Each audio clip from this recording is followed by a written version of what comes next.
So this exterior door, was a multiple step process in which I made the carving first and then framed the outside wood around it.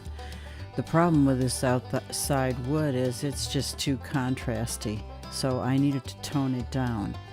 And I'll show you a process of which I did that. There are links below to other videos that I made kind of describing my process. But this is just an update of things that I really wanted to take it to another level. So I hope you enjoy this. Just a reiteration, if you haven't seen the short, you may not have. I put it on the other channel, Two Women in Tools.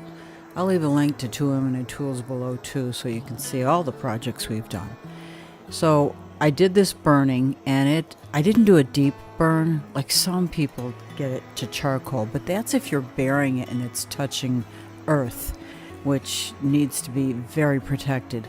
I just did a light burning to make it darker so it would tone down that blonde look. That is the before, and you can see I've done part of it and how I've darkened it up. I think it looks a little bit better, but I burned it so it kind of seals it, so that's as good as it's gonna look. But that's better than that.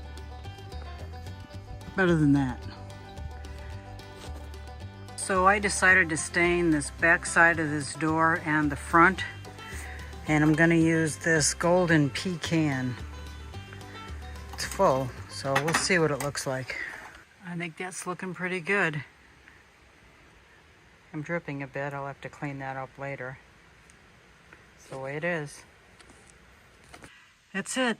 I think it looks a lot better.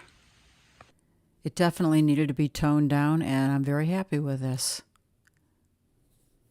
Please like, subscribe, and comment below. Thanks for watching.